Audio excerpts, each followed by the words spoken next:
From Acres USA, you are listening to the Acres USA podcast, a conversational podcast where we'll explore sustainable farming, regenerative practices, and the latest innovations in eco-agriculture with some of your favorite farmers and ranchers. I'm your host, Taylor Henry, the owner and CEO of Acres USA. Welcome to the Acres USA podcast.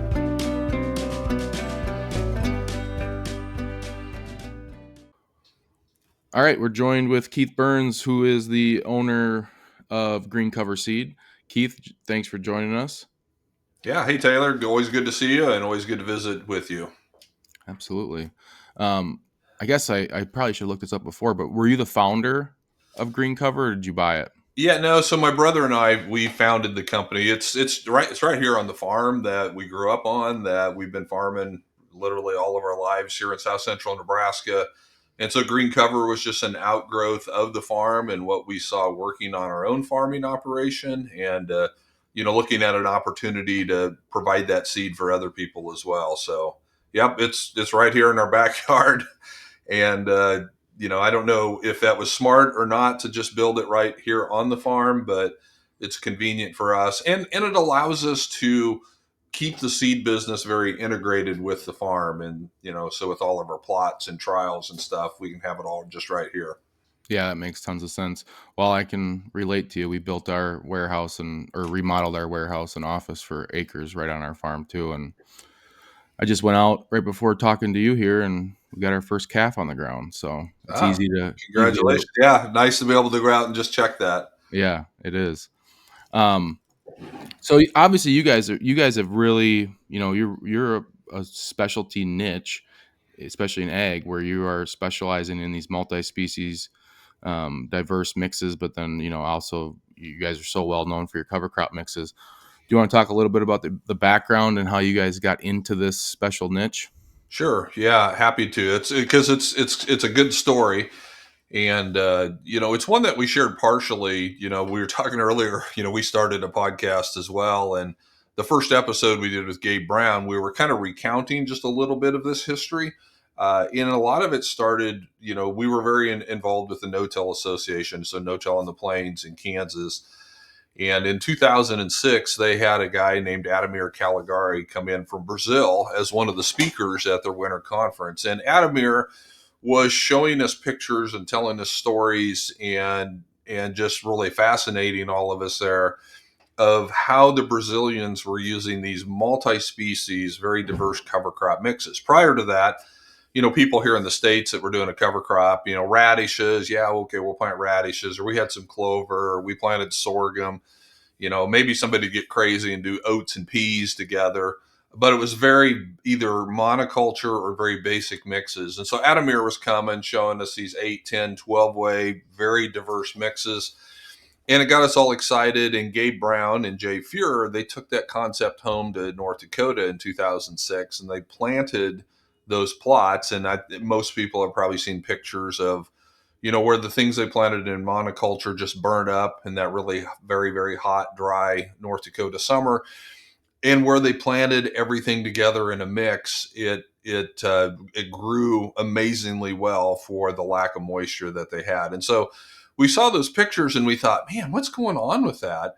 And so Brian and I, my brother, we got kind of, very interested in that. And so a couple years later in 2008, we applied for a small farmer rancher SARE grant. So we got like $5,000 because the question that we had was, how much moisture do these things use? And so we took that money from that small grant and we bought moisture sensors, watermark moisture sensors. So we planted like 20 or 25 monoculture strips of cover crops, put these moisture sensors at 1 foot, 2 foot, and 3 foot depths, hooked it up to data loggers. So it was taking readings every couple hours.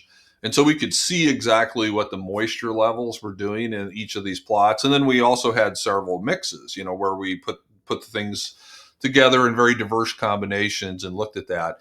And basically what the moisture sensors told us was pretty much the same thing that Gabe and Jay saw there in North Dakota, although they saw it in a very dry summer. We saw it in a summer where we actually got some decent rain that summer. So nothing suffered. All of the cover crops looked good, even the monoculture strips. but the moisture sensors told us that anything growing in a monoculture used far more water than anything growing in a mix. And so even though everything looked really nice, the mixes were using the water much more efficiently. How that was happening, how that was working, we don't know. Was it getting better infiltration, less evaporation? Probably yes to all of the above. You know, but there was something about those diverse mixes that those plants were much more cooperative in how they grew together than in the monocultures where they're very competitive because everything is the same plant, and so you really can't cooperate that well if everything has the exact same needs at the exact same time. So based on that, we didn't understand exactly what was happening or going on, but we saw that the diverse mixes were much more efficient in how they use water.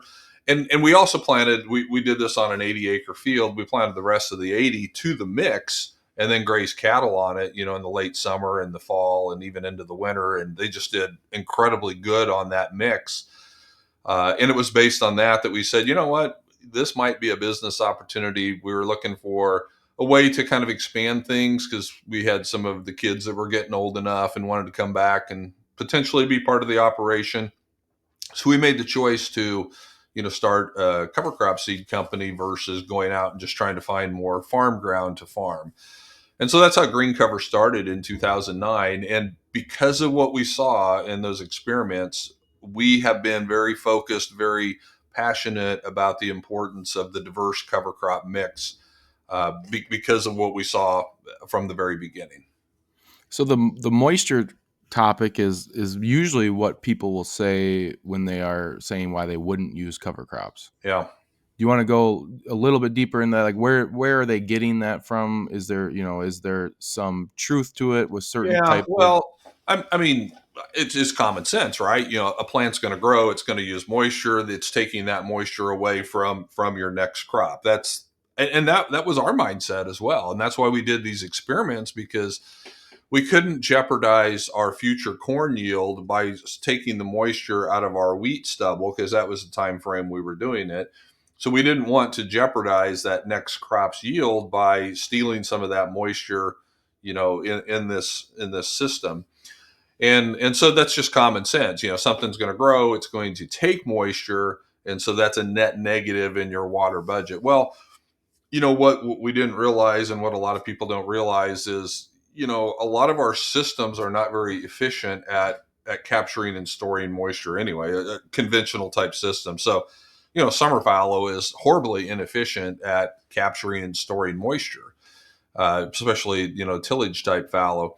And so what we found, and what many people, including Gabe and Jay up there, Dwayne Beck's got some pretty good numbers from research they've done at Dakota Lakes showing this as well, that the moisture that a cover crop uses while it's growing, because it is going to use moisture, it generally is always recaptured or replenished by having better infiltration when you do get a big heavy rain, having less evaporation because you've got that ground covered more, and then more efficient water use when you have that mix because of all of that added and increased biological activity.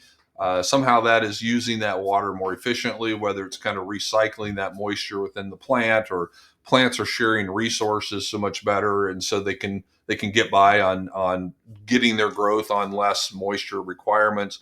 But time and time again, what we'll see is that moisture is made up when given enough time, and that's the important part there. If you're in a very arid environment, so like when we're working with our customers in western Nebraska, western Kansas, places like that, 16 inches or less moisture, they're not going to be able to grow a spring cover crop right up to the time where they plant their next cash crop and expect that system to work. That's you've got to have that time to recapture the moisture and let the benefits of the increased infiltration, the reduced evaporation, you've got to have some time for those systems to kick in and recapture and replenish. So it's all about the context of where you're at and how soon you have to terminate, how much, recovery time do you need for that to happen. But by and large, in a system where your cover crop is being terminated by cold weather, by the winter,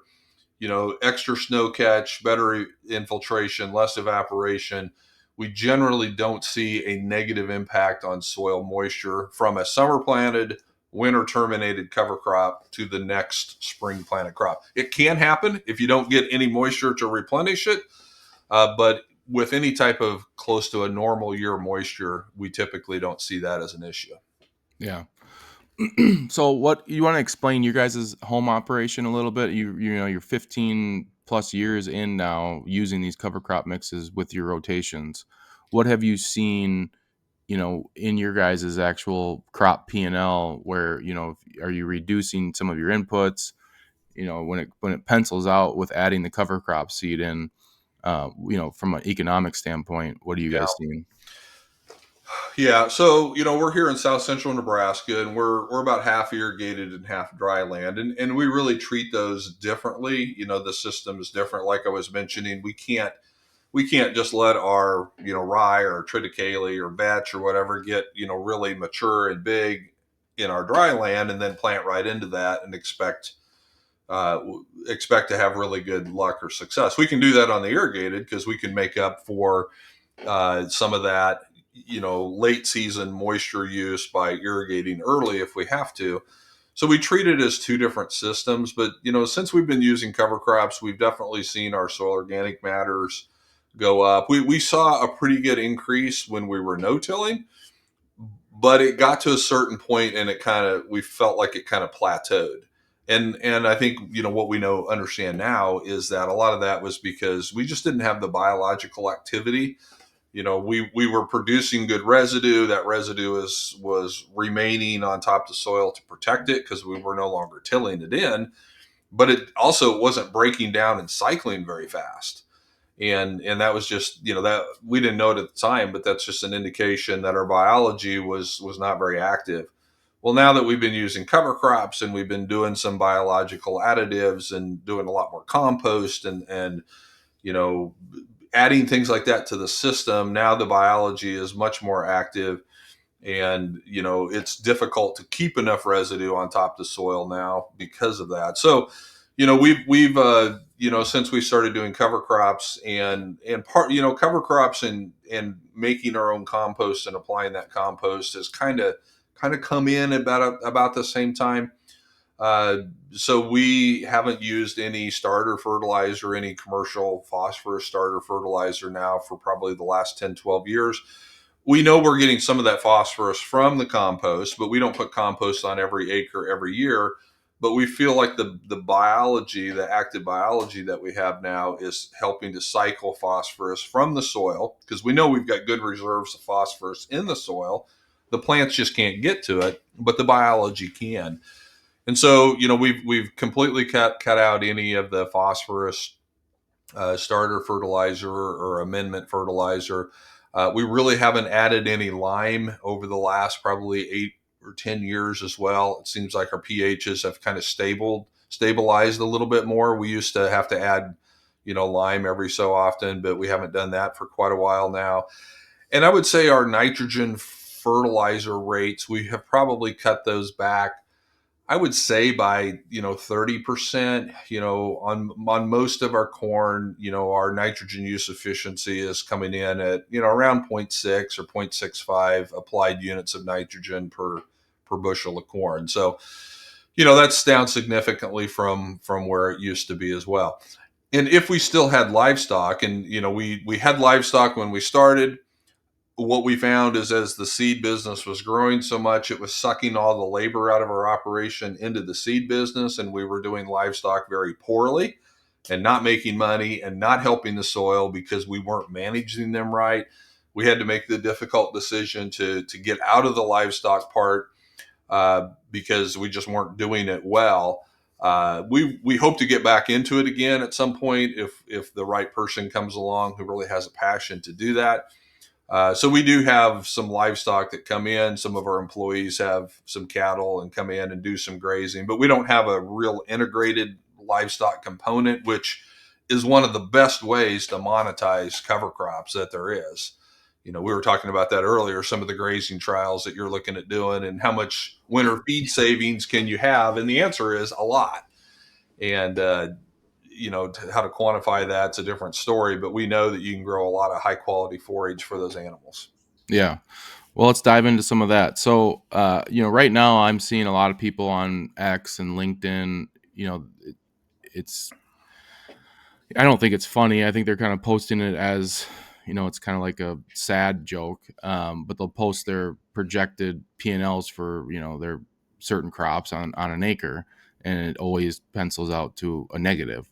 Um, I think, there's some potential there, especially with the way cattle prices are right now.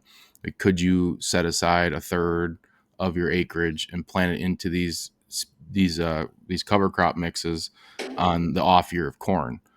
If you, what would be your solution right now? If you had a herd of cattle, because I think a lot of crop guys do have a herd of cattle still. But what would be your advice as far as like what type of mix would you use if you're growing corn, that's your main crop, and then on that off year you want to take a third and put it into these cover crop mixes and end up just grazing it? Yeah. Well, we've been banging that drum for quite a while because, yeah, we think that that's a great opportunity for the row crop farmer who also has cattle to really do some great things. Number one, if you can give your perennial pastures, your grasslands, a little bit of a rest and recovery, that will really help them down the road as well.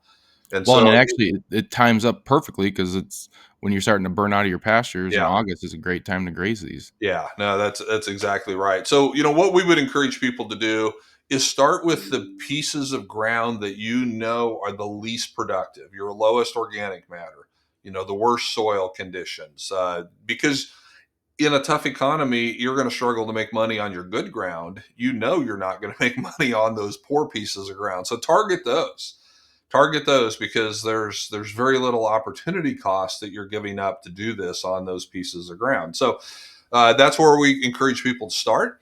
And then, we would look at encouraging, again, context dependent.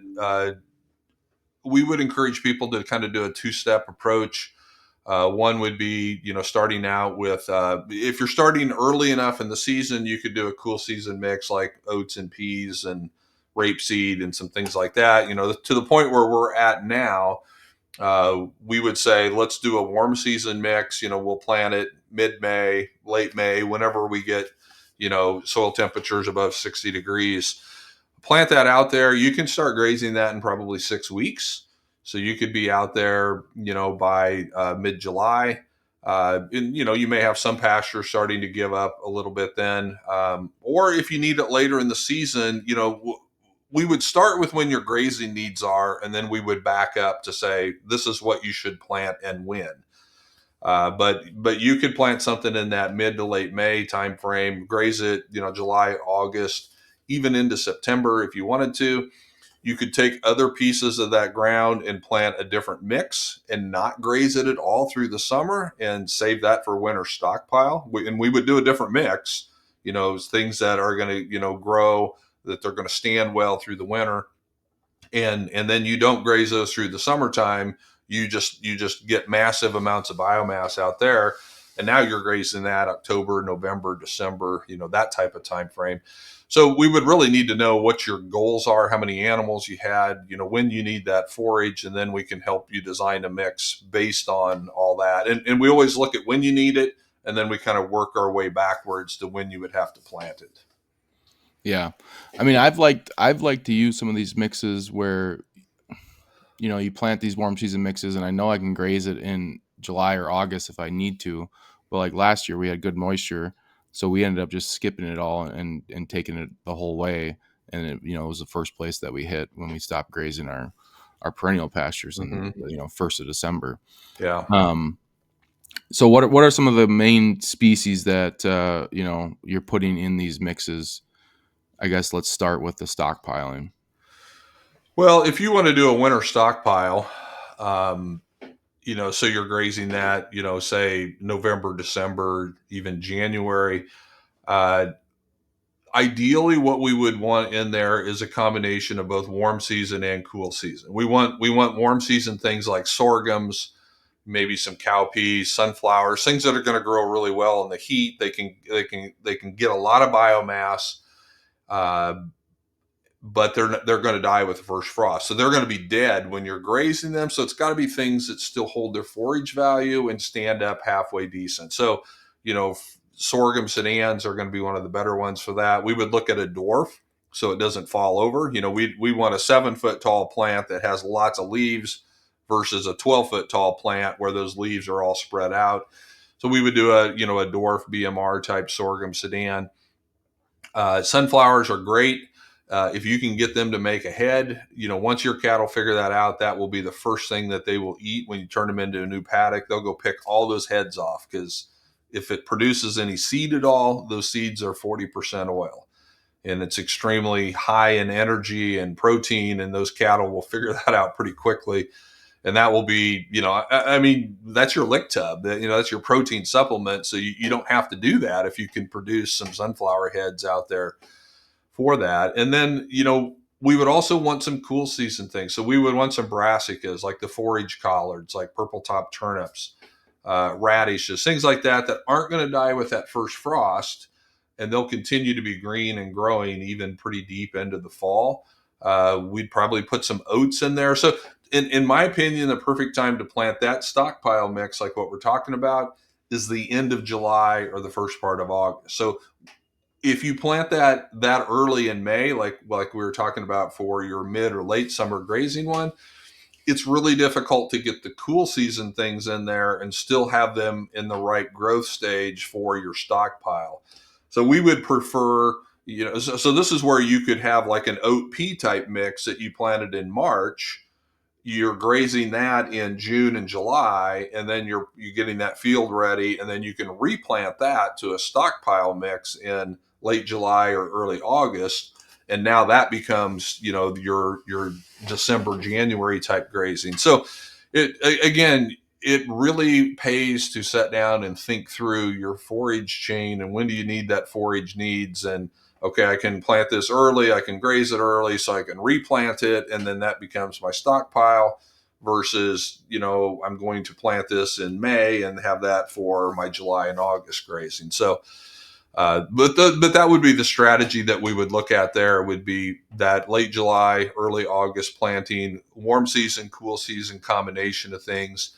And in that situation, we typically wouldn't do like cereal rye or triticale, because those winter annuals, they really need to vernalize and go dormant, and then they give you the majority of the growth in the spring. And there would be a place for having mixes like that, but for your stockpile, we want to see the spring annuals, like spring oats, spring barley, spring peas, things like that, because they don't have to vernalize, they don't have to go dormant, so they'll give you as much growth as they've got in that fall time frame. And then even if oats will winter kill when it gets into the low 20s, but we've seen that winter killed oats still remain very, very palatable well into December and January, and a lot of biomass. Yeah.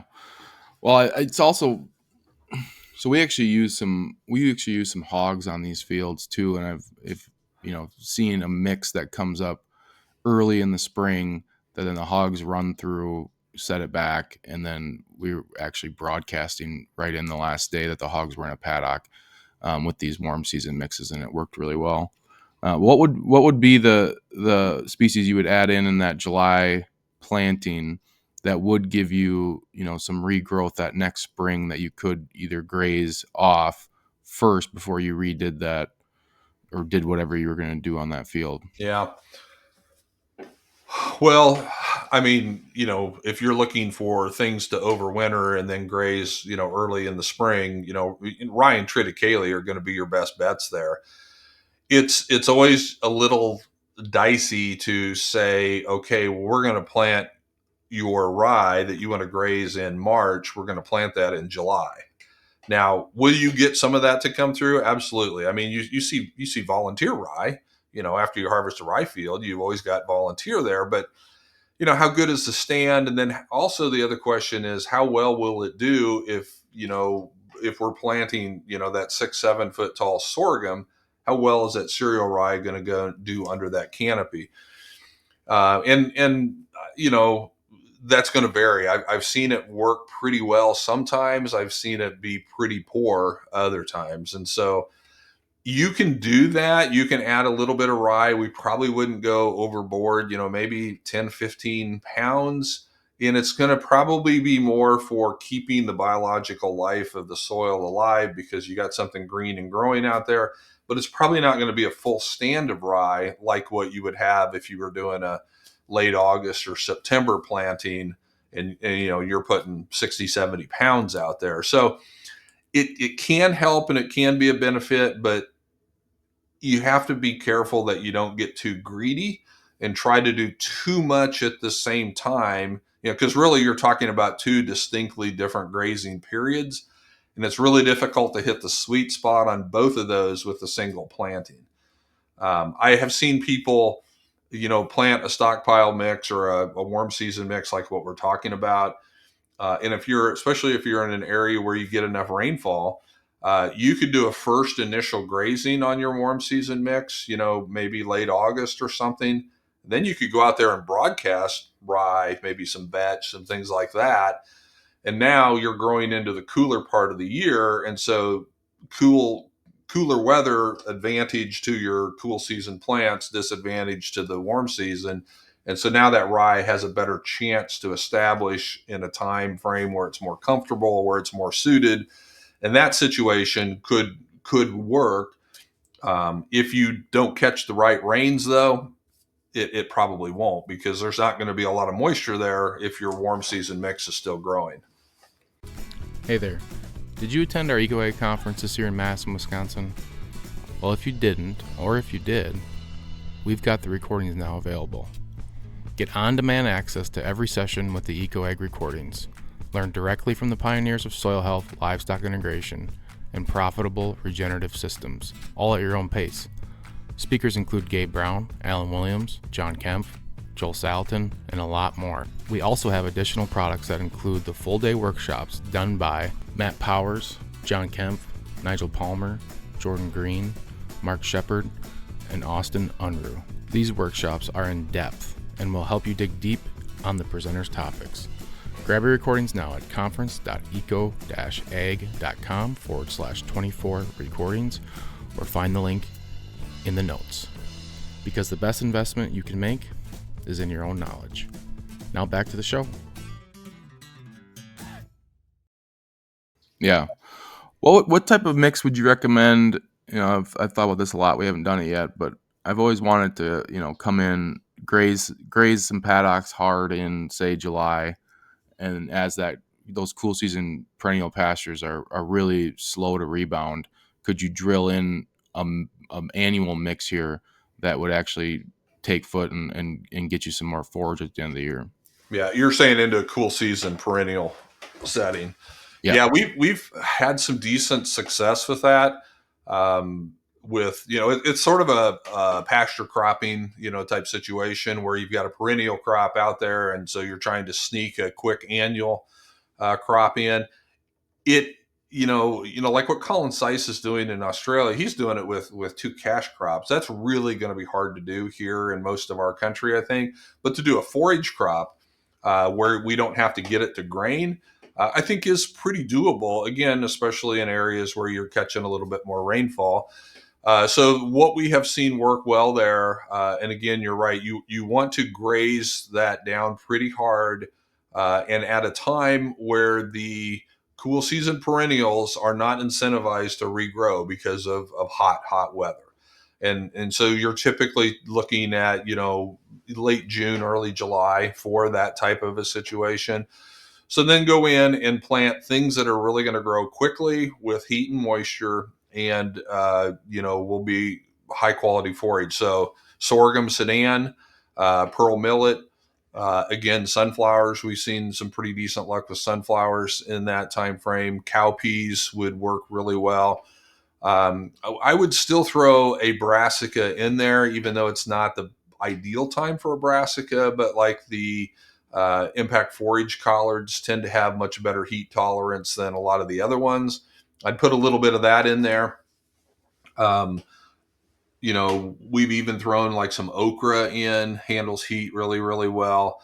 Mung beans could be a possibility, and buckwheat for sure. We'd want to get in there. And what you're looking at doing is, you know, if you can grow a ton to 2 tons of forage, you will easily offset the cost of doing it.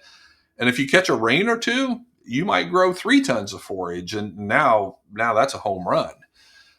You will want to get that grazed off prior to the cooler part of the weather coming back in on the backside of the year, because you don't want to have a whole bunch of that biomass out there when your fescue and your orchard grass and your clovers are starting to come out of that summer dormancy.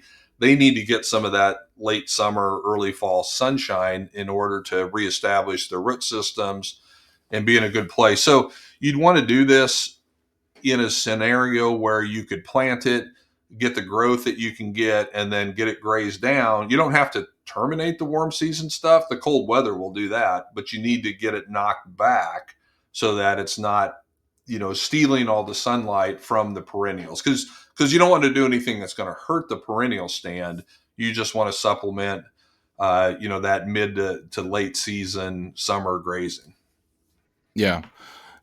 So when I first started, experimenting with a lot of these things, I had the idea, I think Gabe probably talked about it, maybe you did, where you actually broadcast in seed in front of cattle and use their hooves as a way to, reestablish the next crop. I've had some success with it. I have better success with, obviously, the pigs do a really good job of it. But what have you have you seen some folks do that, and what type of scenario does that look like? Yeah, we've had people do that. You have to be very disciplined, because if you are truly doing amp grazing and you're moving those animals every day or two, you got to be out there every day or two seeding as well. And so it can be done, but you have to be really disciplined, and you have to have the, equipment to be able to seed, 1 or 2 acres at a time, whatever that looks like. Now you could go out and seed, so, okay, I know this 10 acres is going to take me the next, 10 days to get across. You could probably broadcast your seed on all 10 acres, especially if, the weather looked favorable for it. You could do some things like that. So it's all going to come down to timing. And again, wetter areas, or if you've got irrigation, you can make that work pretty well. Drier areas, it's going to be just much more difficult to get anything to come up from a broadcast situation. Your stands will not be as consistent. They won't be as uniform. That's not nearly as important if these paddocks are going to be grazed again. Uh, Consistency and uniformity is much more important if that cover crop is going to be terminated and then a cash crop planted into it. Because in order to set your planter to get through all the cover crop residue, uniformity is pretty important. And so, but if you're grazing, then, who cares if it's, kind of patchy. So that would be one thing that I would kind of think through as well. If you're coming back in with another cash crop and you think there might be plant or setting issues, you might consider waiting for the animals to get out and then drill it just to get that consistency. Yeah. Obviously, if you're trying to do that, you should probably graze it at high stocking density, and you're really looking for that heavy trample. Yeah, you are, and you have to be a little careful too, because if you're doing that when it's too wet, they're planting the seeds Yeah. for you, but they may plant some of that 4 inches deep. So I wouldn't do it when it's too wet, and I don't know how effective it would be if it's too dry. So there's probably kind of a sweet spot in there somewhere, of when the optimum time to do it is going to be.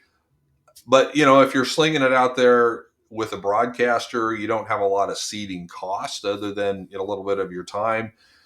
So you probably don't have to get quite as good of a stand or quite as good a production to kind of feel like you're getting your money back from that scenario. Yeah, give me that on my pointer finger, my first knuckle. If they're pushing in the ground that far, that's like the ideal place. But if Yeah. they're going in past their top of their hoof knuckle, then that's a little bit too much. Yeah. Um, obviously, at Acres we have the Albrecht books, we have Neil Kinsey's, we have Gary Zimmer's, where we're talking about this mineral balancing, and I think it's really is a good solution for farmers moving forward to get away from some of these chemicals and inputs. But what have you guys seen as far as one of the ideas that really interested me in the beginning was can we actually get some of this remineralization of the ground by using these different species of cover crops? And you want to talk a little bit about some of the case studies or folks that you guys have been working with the last 15 years that have had success with that? Yeah, that's a really interesting concept, and the more we study it, the more encouraged we get. Particularly if so, the first thing I would say is if you're thinking about going down that path, first thing to start with is get soil samples and send them into a good lab and get the total nutrient digestion test, which doesn't just show you what minerals you have that it's available to the plant, but the total amount of those nutrients or the total amount of those minerals that are in your soil, and 6 inch, 12 inch, whatever depth you want to test to. But that will give you the confidence in knowing that you've got sufficient minerals in your soil to grow crops for many, many, many, many years. So because sometimes guys are just thinking, well, I'm gonna mine my soil, I'm gonna pull all this out, and 10 years from now I'll have nothing left in my soil bank, if you will, to grow crops for the future. So get that total nutrient digestion test, and you'll see that there's ample nutrients, ample minerals in your soil to last for generations. So that's the first thing. And then the second thing is just, how are you going to release those, or how are you going to unlock those? And typically the answer is not, well, the answer is in diverse plants, diverse plantings, but it's not because the plants are pulling those out. It's because the plants are feeding a very diverse community of microbes and of biology, and the biology is what's going to make that available. But the biology can't live without the plant. So you need both. So the plants are supporting the microbial communities, and the microbial communities are the ones that are going and getting the nutrients to get it back to the plants in exchange for that carbon that the plant is making through photosynthesis and feeding it. So the most successful situations that we've seen with people doing this and significantly cutting their applied fertility inputs, two things stand out. One would be, where they have very diverse plantings, and that can be cover crops, it can be, perennials, but you got to get diversity. You're not going to get this to happen at any kind of scale just doing corn and soybeans, and probably not even with corn and soybeans and throwing cereal rye in as a cover crop. Cereal rye, has a lot of great features, erosion prevention, infiltration, improvements, and, nutrient scavenging, but it's going to lack the diversity that you need to really open up and unlock, the full spectrum of mineralization that you're going to want. So that would be one, the diverse plantings. And then number two is simply going to be the people that have the most success are the ones that have a very strong livestock component, because when you're using livestock as your cash flow, you are removing far less nutrients and minerals from your soil than when you're harvesting cash crops, corn, soybeans, hay, any of those things. When you're removing that, it's gone. Unless you're bringing that manure back somehow, which doesn't happen very often anymore. Those nutrients are just gone out of your system. But if you're grazing, 70 to 80% of those nutrients that are going through that animal are being deposited back into the soil. And now you've got a cycle going, and now you've got a growing pool of nutrients for the next planting of crops. And you don't have to do that every year, but that integration of livestock, at least on a regular basis, is going to help with that pool of nutrients that you're pulling out of your soil, making available. The animals are leaving the majority of it in the field, and now you can grow crops for the next couple of years maybe, because you've got those nutrients and minerals available. And the other thing is I encourage people to start doing this, but don't rely don't just like our friend John Kemp says, don't just guess. You need to be testing. And so sap testing is or tissue testing, sap would be better, but be doing that, be monitoring that, so that if you're coming up short in a particular area, and then you can address that with in-season applications as you go, because you don't want to jeopardize the profitability of your operation by assuming that, hey, I'm going to have adequate levels of phosphorus or boron or whatever it is because I think I've got good biology. Well, there's a lot of factors to that. So you should start down the path, but you should also have a pretty robust testing protocol in mind, so that if you're coming up with some deficiencies. Yeah. Do you want to talk a little bit about the importance of having the different types of plants in these mixes and how the connectiveness that's going on underneath the soil? Yeah, I love talking about plant diversity, and I talked earlier about how we got started by seeing all these diverse cover crop mixes using moisture much more efficiently, what it was doing to the biological community, how the cattle were responding to it, and so we've seen that for many years. One thing that we didn't really understand or grasp until probably the last 4 or 5 years, and this is Christine Jones has been, she's been preaching this probably for 20 years.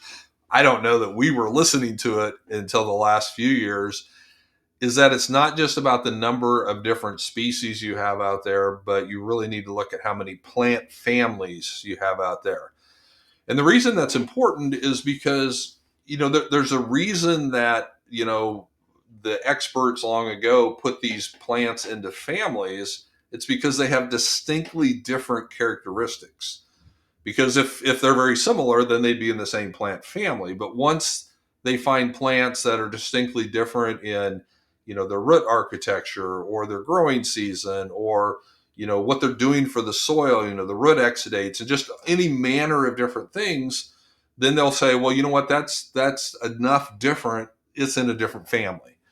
And so what we see is all of the legumes, one plant family. We can have, we've got 40 different legumes you can choose from, but that's all in one plant family, which means they share a lot of similar characteristics. There's still differences, but they share a lot of common characteristics. All the grasses, one plant family. And so again, we can have sorghum and millet and oats and barley and triticale, and there's some differences, but we've still only got one plant family represented. And then all the brassicas are all one plant family. So turnips, radishes, collards, mustards, kale. Yeah, there's differences, but it's still one plant family. It isn't until we get to what we kind of catch-all category of what we call other broadleaves. Now we start getting a lot of diversity. So buckwheat, completely different, nothing else in that plant family that we have to offer. Flax, completely different plant family. It's all by itself. Sunflowers and safflower, they're both in the same plant family, but nothing else, that we would have as a cover crop, as an annual cover crop, would be in the Asteraceae or the daisy family. And so, okra, as we start looking at these other things, that's where we can start introducing lots of plant family diversity.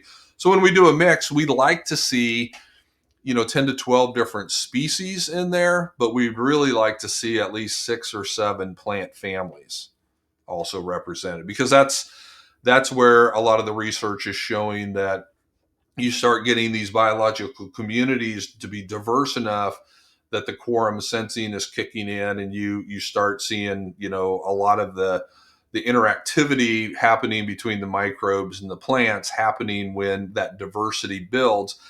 And it shouldn't surprise us, because that's how God created the system to work. You look at a native prairie, huge, immense amounts of diversity. And a lot of that is in the forbs, which, would be these other broadleaf plants, where a lot of that diversity is coming. Hey, eco farmers. This is Taylor Henry with Acres U.S.A.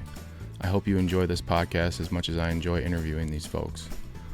If you're serious about regenerative agriculture, I've got an incredible resource you need to check out, the Acres U.S.A. membership. You farm in the physical world, and you deserve a physical printed magazine to match. Since 1971, Acres U.S.A. magazine has been the leading voice in ecological agriculture, delivering the best insights from regenerative farmers, agronomists, and researchers to help you farm profitably without toxic chemicals. Our membership included physical and digital copies of the magazine each month of the year, which has always been a standard for Acres U.S.A., but we wanted to over-deliver on content. When I acquired this business, I was happy to find that we had years of audio files from presentations at our annual EcoAg conference. And guess what? They were hiding. Well, not anymore. We developed this membership portal that gives you access to the recordings from farmers like Gabe Brown, Gary Zimmer, Joel Salatin, and Mark Shepard. We also include recordings of private events. Finally, if you are like me and you like listening to content, we are now producing a membership-only podcast of each issue of the magazine, so you can consume each article while you're out in the field. To make things even sweeter, you'll get discounts on books, workshops, and events to keep expanding your knowledge. So are you ready to take your farming to the next level? Join today for a ridiculously low price at eco-farming.com or see details in the notes. Yeah. And then why don't we talk a little bit about how important the seed quality is, the type of seed that you're using. I know you guys have a seed coating that you put on a lot of your mixes, and do you want to talk about a little bit, anyone can just go to a local co-op and buy these seeds, but what is the difference between, your type of seed quality and how you guys are raising it versus the run-of-the-mill seed? Sure. No, and again, this is something that we have come to the realization or spent a lot of time thinking about, relatively recently. But again, a lot of it makes sense. And so, John Kempf has done a lot of good work on talking about, how that seed is grown really makes a difference. Christine Jones was here at our farm last year. We did a workshop and she talked about how a single seed can have, 6, 7, 8 billion microbes in and on that individual seed. And that those microbes are coming from the environment that it was grown in. So essentially what she is saying and what John is saying is that when you buy a seed, it can come with its own onboard biology. It doesn't necessarily come that way because if it's grown in a relatively sterile or biologically weak environment, it's not going to have as much, but it can come with its own onboard biology. Again, that's how God created it to work. You got good biology in your soil. Well, a bunch of that is being stockpiled in the seed. So now when that seed is planted, maybe in a harsher environment, it comes pre-inoculated with its own biology. So that's the first thing that we really try to think about. And again, we didn't think about it initially, but now we really focus on that. Most of our seed is grown. We don't grow most of it here on our own farm.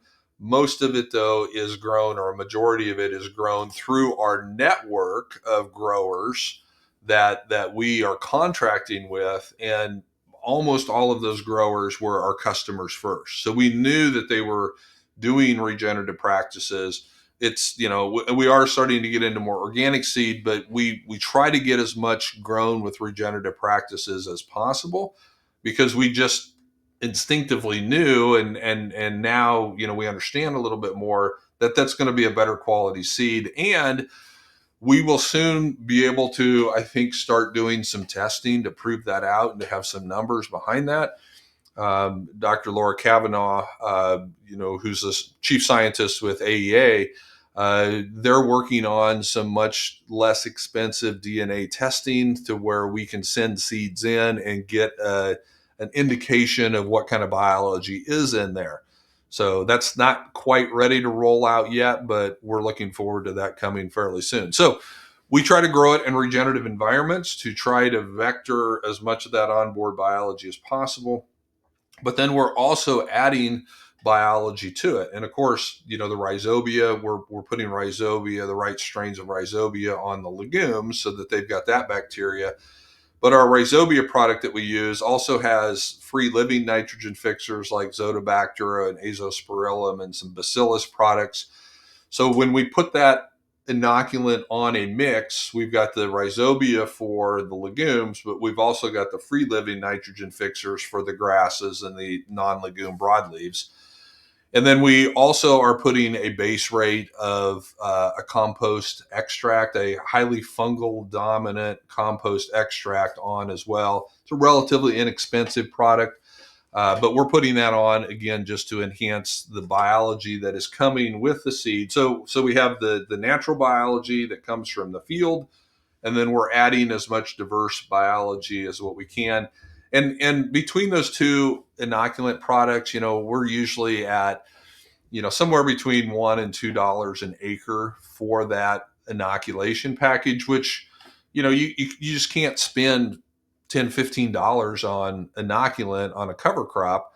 You might be able to justify it on a cash crop. So we're really trying to keep that cost on the cover crops down under around $1 to $1.50 if possible. Yeah, well, that's important. Um, let's look at it. Let's look at kind of the way that you see agriculture playing out here. Obviously, we're in some odd times, uncertainty. Um, where do you see cover crops fitting in over the next 5-10 years? Do you think the use is going to go way up? Um, and how do you see like just this whole kind of landscape moving? Yeah. Well, you know, I think, and I know that you would probably agree with this. Probably every year in the last 10 years, probably in the history of farming, we probably always get together and say, "Man, it's just a weird year." It's a strange weather year. There is no such thing as normal anymore. I don't think we have averages, and that's just a commingulation of everything that's happened. But I don't know that we really have any normal years anymore. Or if we do, they're very, very rare. And so, not knowing what the weather is going to throw at you, and especially as I think most people would agree that our rainfall events are less frequent, but they're more intense when they do come. The name of the game is going to have to be resiliency. You have to be resilient to ever changing conditions. Because I talked to somebody from, I don't remember where they were, Indiana, I think. We were talking about droughts and floods, and they said, "Oh yeah, we had both last year." They got the majority. They were in a drought. They got so much rain that they flooded, and then it stopped raining again. And so, you can have a drought and a flood all in the same year, and the average is going to say you had average rainfall for the year. Well, that doesn't mean anything because of how it came. And so, we have to build as much resiliency into the system as we possibly can, and cover crops are going to play a big role in that.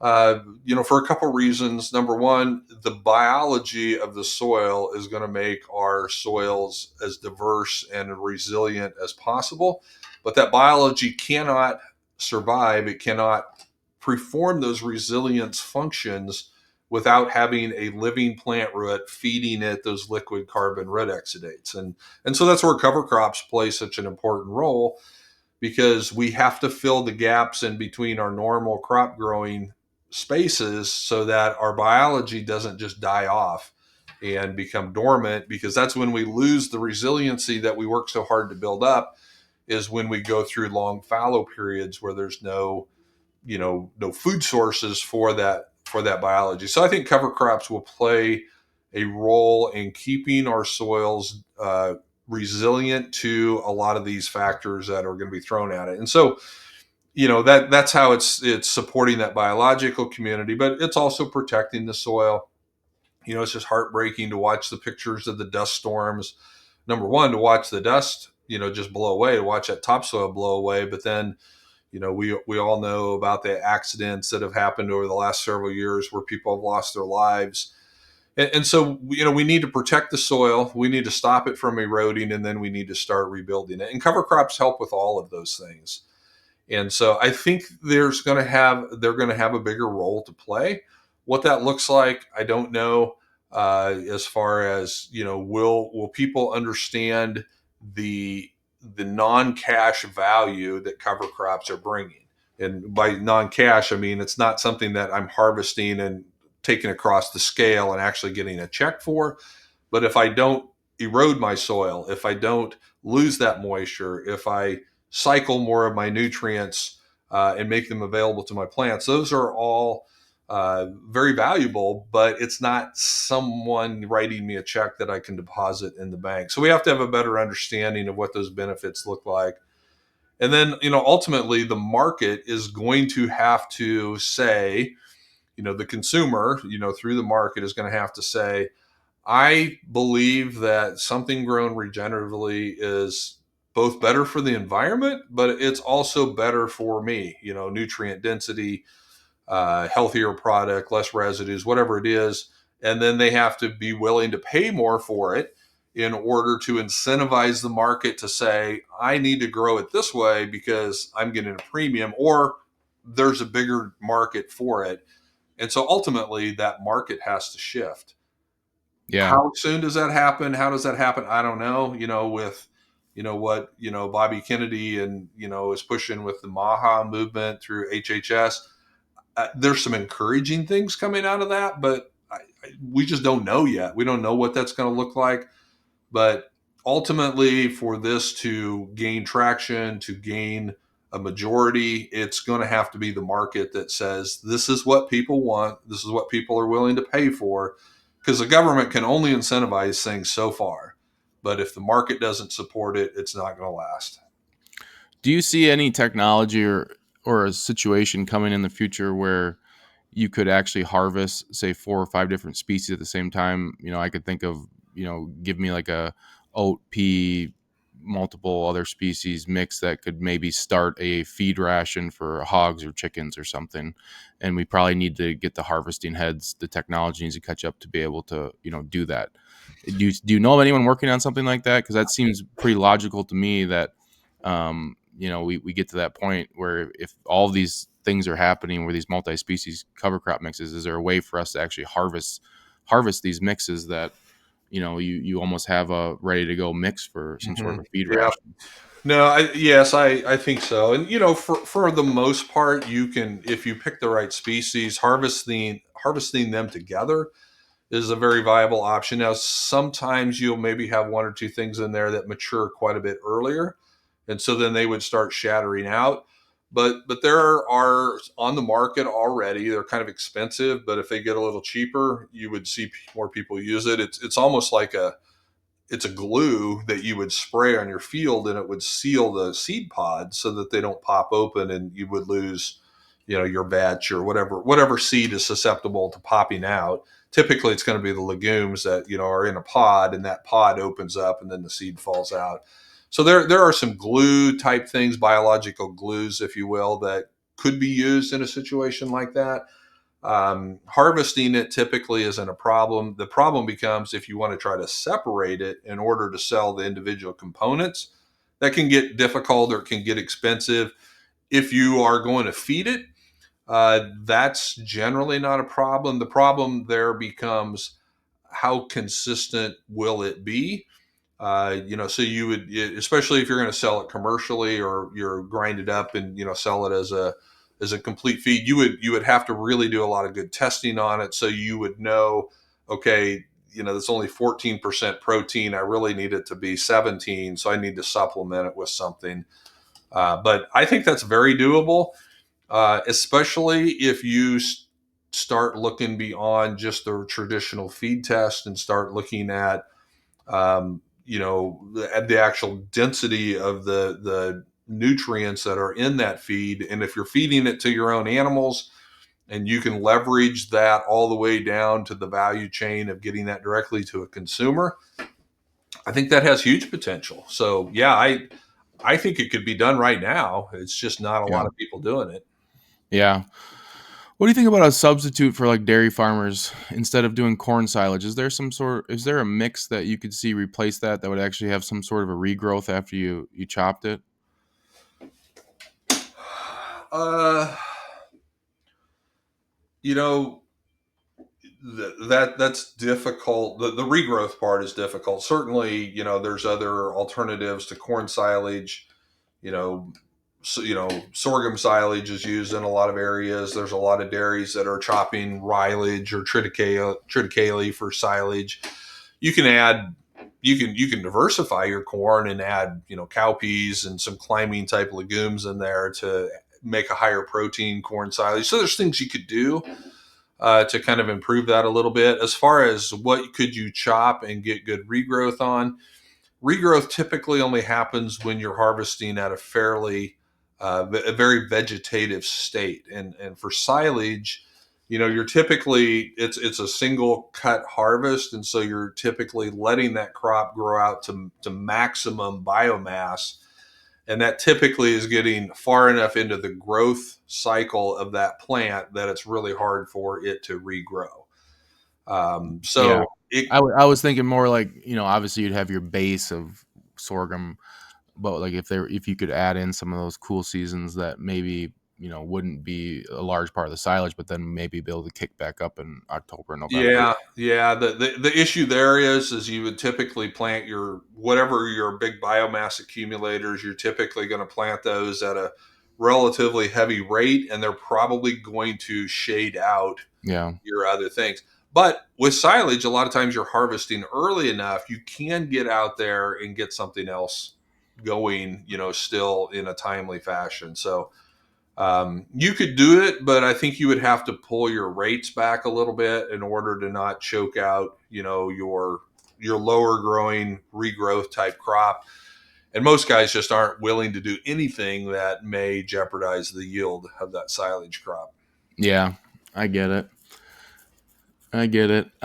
Is there anything else you'd like to mention before we wrap this up? And where should people head to? Oh, by the way, the seed mix calculator, we haven't talked about that at all. That was a very smart, very brilliant addition you guys have. I play with that thing a lot. So Yeah. that's on your guys' website. Yep, you can get all of this, right on our website, the Smart Mix Calculator, all of our, we put out these, soil health resource guides every year. This is our newest one here. You can get on our website and download digital copies of that or request us to send out a copy.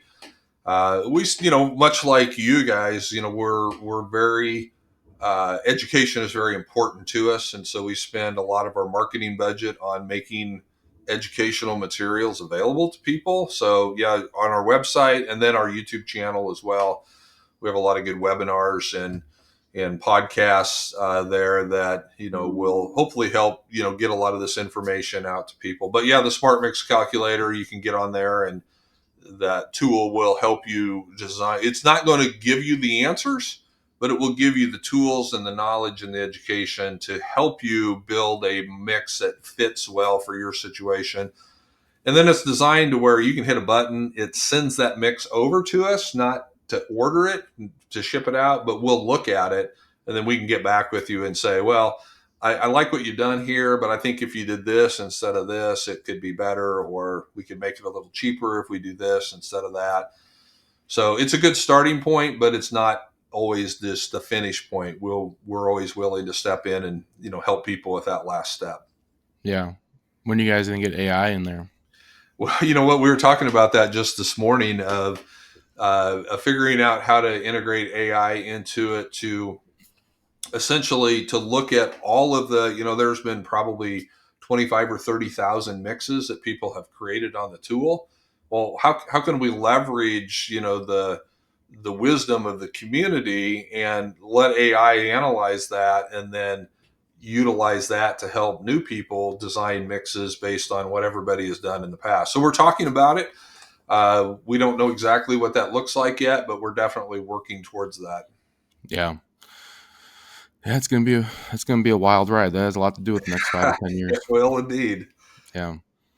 All right, Keith. Well, it was great talking to you again. Looking forward to getting together. Keith is planning on coming to the EcoAg conference this year. He'll be a speaker at it, so we're excited to see him again at the conference. And uh, good luck with the rest of the season. Yeah, looking forward to seeing you guys up there in Wisconsin in December, and we're here to help. So don't be afraid to jump on our website, give us a call, shoot us an email. We're here to help. Awesome. Thanks, Keith. Thank you. Thank you for listening to the Acres USA podcast, a podcast production of Acres USA. Find us on Spotify, Apple, Google Play, and other popular podcast platforms. Acres USA is North America's oldest publisher on production-scale organic and regenerative farming. For more than 50 years, our mission has been to help farmers, ranchers, and market gardeners grow food profitably, regeneratively, and with nature in mind. Find our books and other Acres USA media and learn about Acres USA events at acresusa.com. Read our online magazine at members.acresusa.com, and we'd like to thank Acres USA staff for their contributions to producing this podcast. This episode was edited and engineered by Weston Larson of Acres USA. We're grateful to our guests for taking the time to talk with us about their experiences.